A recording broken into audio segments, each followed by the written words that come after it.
Right. ఇక సిద్దిపేట కోమటి చెరువు దగ్గర బతుకమ్మ వేడుకలకు సంబంధించి మా కరెస్పాండెంట్ రంగసారి అందించడానికి సిద్ధంగా ఉన్నారు. రంగసారి, చెప్పండి, సిద్దిపేటలో బతుకమ్మ వేడుకలకు సంబంధించి ఎలా కొనసాగుతున్నాయి?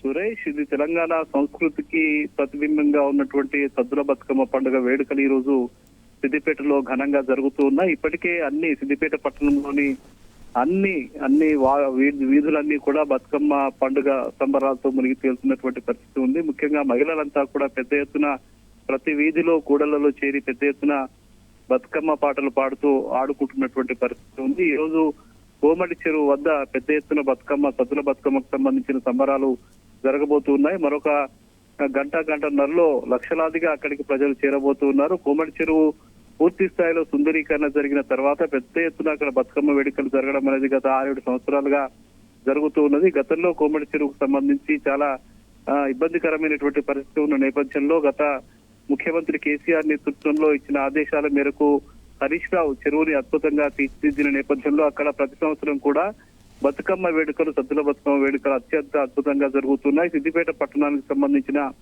80-85 వేల మంది ప్రజలు అక్కడికే చేరతారు. మహిళలంతా అక్కడికి చేరి పెద్ద ఎత్తున ఆటలు ఆడుకునేటువంటి పరిస్థితి ఉంటుంది. చుట్టుపక్కల ఉన్నటువంటి గ్రామాలకు సంబంధించిన మహిళలు, ప్రజలు కూడా పెద్ద ఎత్తున కోమటి చెరువు వద్దకు తరలి వచ్చి అక్కడ బతుకమ్మ సంబరాల్లో పాల్గొంటున్నటువంటి పరిస్థితి కనిపిస్తుంది. తెలంగాణ ప్రాంతంలోనే వరంగల్ తర్వాత అత్యంత వైభవంగా జరిగే పట్టణంగా సిద్దిపేటగా చెప్తూ ఉంటారు. ఇక్కడ మొదటి నుంచి కూడా బతుకమ్మ సంబరాలు అత్యంత వైభవంగా జరుగుతాయి. అటు సిద్దిపేట పట్టణంలోని అన్ని ప్రాంతాల ప్రజలు కూడా పెద్ద ఎత్తున సంప్రదాయబద్ధంగా బతుకమ్మ వేడుకలు 9 రోజుల పాటు అత్యంత వైభవంగా జరుపుతారు. ప్రతి వీధిలో కూడా మహిళలంతా కూడా ఆ సంప్రదాయబద్ధంగా మహిళలకు సంబంధించినటువంటి ఆ బతుకమ్మ పాటలను పాడుకుంటూ వాళ్ళు ఆడుకోవడం అనేది జరుగుతూ ఉంటుంది. ముఖ్యంగా తెలంగాణ రాష్ట్రం ఏర్పడిన తర్వాత ఆ స్పృహ మరింత పెరిగింది ప్రజల్లో గాని మహిళల్లో గాని.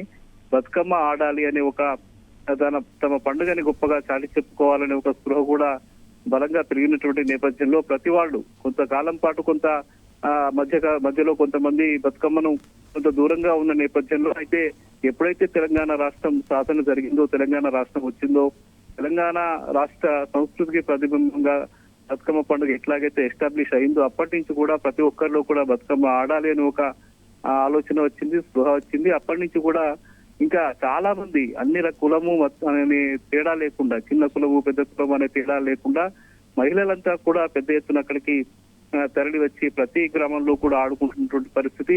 అన్ని గ్రామాల్లో కూడా ఈ రోజు పెద్ద ఎత్తున సద్దుల బతుకమ్మకు సంబంధించిన పండుగ జరగబోతుంది.